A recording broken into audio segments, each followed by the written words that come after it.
please. Okay. Prynhawn da, good afternoon. Yes, the presentation I have for you now might be slightly different from the ones that you've heard so far this week. But we'll start a little bit with my background, which I think will give you some insight into what's going to follow next. First of all, the Language Technologies Unit, which I head at Bangor University, is a self-funded research unit.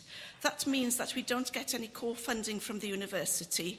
We're entirely dependent on attracting grants, and also we get a little money from our software licensing. And that already creates a tension between our desire to be able to share what we produce freely with other users, but with the need also to keep our team in employment. And we can't do that if we give everything away freely, so some things we do keep and sell on a commercial license. We've been around rather a long time. We were established in 1993 as a terminology centre, and my own background is as a terminologist.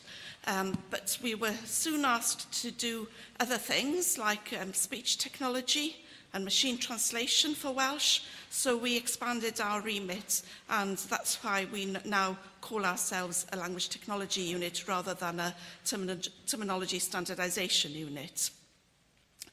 We do, of course, focus on Welsh, which is the main language of our region. There are about 600,000 speakers of Welsh in Wales. In my own university, about 64% of the staff speak Welsh. A lower percentage of students because now we attract so many foreign students, but it is still a fairly bilingual university. But we've always worked with Welsh in a multilingual and an international context. And we've also had a lot of contact with other minority languages and more recently with other less resourced languages, because especially when we were developing speech technology for Welsh and Irish, we had a lovely joint project with the Dublin universities, and the surprise for us at that time was being approached by researchers on the Indian subcontinent and in Africa wanting to share some of our resources. And that was a very nice thing to happen for a situation where we thought we were quite poor and didn't have anything to offer anybody else, but we found that after all we did. But today I want to concentrate just on one project that we have, that we've recently launched only last month, which is the Welsh National Terminology Portal. And there you have the web address if you want to go and have a look at it yourself. I've put the English front page up for you. All our web pages are bilingual. If you see the word Cymraeg very faintly up on the top right-hand corner, that's Welsh for Welsh. So if you click on that, you're through to the Welsh language page, and that goes through every page, and that's the way we do it with all our web pages and right through the university, and it's the way things are done in bilingual institutions in Wales. We were funded by the Welsh Government for this project, hence their logo up on the website there. And if you look in the darker green ribbon that runs along, we had to find a way of grouping our resources together. So you will find things like corporate translation, speech, API services, widgets, GitHub, and so on. So that's the way we've grouped things together, and I'll come back to that in a minute. But, why did we choose to do this project rather than any other? And the problem we had was that there was a lack of easily accessible tools for developing language technologies for Welsh. There were a lot of things around, but they were fragmentary. And I'm talking now of the things that we had developed ourselves in-house over the last 20 years or so. And we found that people were asking for them, we couldn't find them, or they'd been developed for our own internal use. And they weren't packaged in a way that made them easily accessible and shareable with other people. The second point that's important for any minority language is the expense of developing tools for languages which are not commercially interesting. I mean, often we'd find a company would approach us, having been approached by a customer wanting a certain product and asking, can we have that in Welsh? And then the company would come to us and they'd say, well, how many speakers are there of your language? And we'd reply, about 600,000 people, and they'd say, nah, won't do it. The market isn't big enough. So you have to find a way of bringing down the development costs if you want the large corporations especially, but even the SMEs sometimes to take an interest in your language and to take it on board, even, especially in a multilingual situation. Yes, so I've already talked about the ones that we developed for internal use, and they weren't in a fit state to be shared by other people. But the last point I have there really is the lack of knowledge that's prevalent in our own local software industry by developers, and especially web developers maybe, who just don't have the expertise to integrate any language technology into their projects. So these were some of the problems that we were struggling with. So we had to find a solution. The solution, as you can see, is the national portal that we established. But to reach there, first of all, we had to hold an audit of all the tools and resources that we'd developed. And to do that, we produced a report for the Welsh Government, presented them with the report, and then it was the government who selected the ones they thought most interesting and important for repackaging and dissemination through the national portal. So the aim was to create a free, and I mean free in both senses of the word, that they were free of charge, they were to be distributed without cost, but also free in terms of licensing. And we usually use a BSD-style license, preferably because that allows people, or especially large corporations who don't want to be tied to any sort of terms and conditions really, just to take our stuff on board. We do lose out in terms of not getting the kudos for what we've developed every time, but we've had to balance that against the advantages of getting the Welsh language included in various LT products. So as I said, free in both senses of the word, and also accessible, easy to find for our constituents. And also to deal with the issue of people not being well trained in the use of these resources, we included a lot of documentation, tutorials, ideas for use. I think as well as the SMEs and large corporations I mentioned, we also have a third constituency, which is hackers and enthusiasts and amateurs wishing to use our products. And that's important again for a minority language which is struggling to survive, and where there isn't a lot of commercial interest. You do find that the voluntary coders are a great help, and the voluntary localizers and so on also. And the latest development in Wales is an interest in coding clubs for children, and coding through the medium of Welsh, and coding using LT resources. So that was another consideration for us, that we wanted to include good documentation and tutorials in our work. So what resources were picked out by the government? They picked out 8 resources. We gave them 9. I hope that this isn't the end of the story, but these are the initial ones that were chosen for the launch of the website last month. First of all, social web corpora. We'd gathered huge corpora in Welsh from Twitter, lesser corpora from Facebook, because there are restrictions on that, but these are very handy for SMEs who are doing sentiment analysis for Welsh television programmes, for example. There's a company down in South Wales which was desperate for our social web corpora, and that's why I think the government chose that. Welsh to English, both ways. Machine translation, that was very interesting. We've developed our own machine translation internally, so that was put up there. Also an aligner for preparing parallel texts, because you need that if you're going to train a machine translation engine. And also a Welsh text-to-speech API service. And these API services are really, really important to us. There's a few more coming in a minute. But to finish with text-to-speech, we also put up the Welsh Festival Speech Synthesis resources that we'd developed for the joint Welsh-Irish Whisper project back in, 2006, and which are still up on the web, but not really accessible or user-friendly for people who aren't really versed in that technology. And the sixth point there, we had a very good spelling and grammar checker, which we'd been developing since the early 90s, and these have now been further developed as an API and a widget for other people to integrate into their own web pages, and that's received very good, a great welcome as well. And the seventh one there, a part of Speech Tagger, an API for that, because again, that's a core resource that's needed for all languages.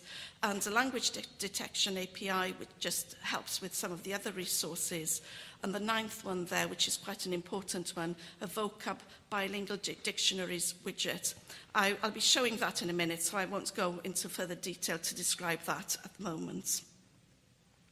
Okay, what I've done on this slide is to click through on the translation tab above, so you get a little bit of background if you're choosing that sort of family of resources. And I'm not sure if you can see right down at the bottom there, you have a click through on the Welsh and English Moses SMT machine translation. So that's the environment we've used, and there are now a lot of resources coming up.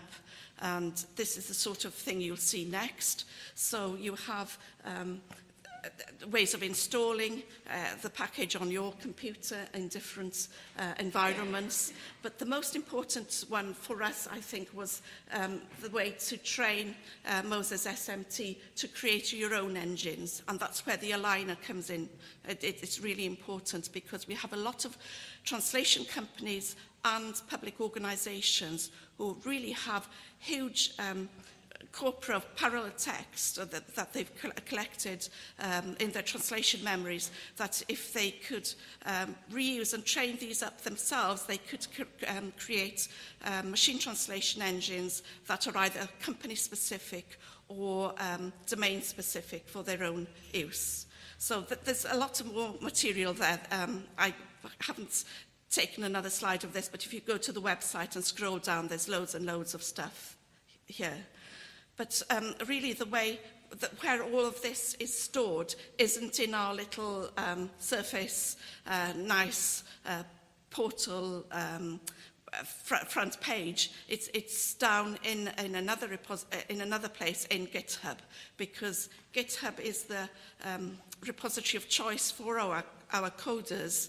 And they were eager to put all our material in there, that it would be accessible and user-friendly to other coders. We've also been talking about putting it in other environments for international developers, things like some of it could go into MetaShare or Elder and so on. But for the purposes of the launch, everything went into GitHub. And on this page, you can see where we've put some tutorial material up for coding in primary schools using stuff prepared by the Raspberry Pi Foundation, and it deals with the Turing test. So we translated these lessons into Welsh, all the lessons are there, and we hooked it up also with our text-to-speech engine, so the kids could go into their coding clubs and do some Turing tests. The first time ever you could do a Turing test in Welsh, and the children were really delighted. We went to a local school. I think that's the slide that's coming next, yes. Here we have Ysgol Garndol Benmaen, which is a very rural village, very deprived area really. This is all the students they have in 9, 10 and 11-year-olds. With the developers and some guest speakers in the conference. Some of you might recognise John Jedge there. That's why he escaped at break time. I sort of warned him that I'd be showing this picture. And also you'll see there, the most important person in this picture isn't a person at all, it's a little robot. Because what we did was to put a Raspberry Pi and a microphone in the head of Rapiro, that little robot, and the children had lots of fun in programming him with our team and with their headmaster, who was the only person wearing a tie in that photograph. But this is excellent, not just for teaching coding to kids, but teaching language skills, reasoning skills, all sorts of other things. So we hope that a lot more schools will go to our repository and look at these lessons and take them out and use them. This other resource, this is all I'm going to talk about before I finish, which is the vocab widget. Now, this shows a Welsh language newspaper, an online newspaper. It's in Welsh. You won't be able to read it. If you click on vocab on the top right-hand corner there, this will happen. Sorry, it's not a very good slide. I couldn't get it any bigger. But maybe you can make out faintly that a lot of those words are now underlined. What we have behind this is 2 of our dictionaries, a large general purpose bilingual Welsh and English dictionary, and also one of our largest terminology dictionaries, because we reckoned with both of them we'd get pretty good coverage for the language. Now, there's also a lemmatizer in there because it's very difficult to find the core forms you find in a dictionary if you're a learner, if you don't know the language. Welsh has this peculiarity that the initial letter of a word can change under certain grammar rules, and that makes it really difficult if you've got a traditional paper dictionary which is ordered in alphabetical order and that first letter has changed. Maybe there's internal changes as well, but that's all taken care of here. And you can see I've run the mouse over one word, which is blynedd. It gives a part of speech, it's a feminine noun, and it gives you the English year. And it also gives you in a faint script underneath the dictionary it comes from. And under that, in blue, you have the choice also of clicking through to our national terminology portal, where you will find over 20 terminology dictionaries if you need to have more information about that word or that phrase. So this has been really, really successful. As I said, we've only launched the website since the 7th of March, but this is really being taken up because anybody who wants to do a Welsh-only website can now have the embed the vocab widget on their site and have a means of translating it word by word into English for other people who don't speak Welsh. So, in conclusion, I think even though it is early days yet, but I do think that we've successfully addressed the needs of both local and international developers. So that's why we've got a national portal that people in Wales will go and look at, because they won't go and look at GitHub or MetaShare or anything like that. They want something that's local to them and in Welsh. But we've also tried to cater for the international audience. And also we've tried to present as many as we could of these resources as APIs and widgets, because that makes it easy for especially web developers to integrate them into their own environments. But we were rather surprised, I must say, in the level of interest that was raised in open source platforms such as Moses and Festival, which we've used in our projects. And we've had lots of developers asking us, what are those and can they use them and so on. And also what surprised us was the level of inquiries that we've had from public organisations wanting to use our resources but not having the internal skills to do so. And by public public organisations. I mean people like North Wales Police and other such bodies who have a duty in Wales to provide a bilingual service to the public. So there we have it. I commend this as a way for other less resourced languages to share their resources. Well, thank you very, very much. It was a very interesting presentation.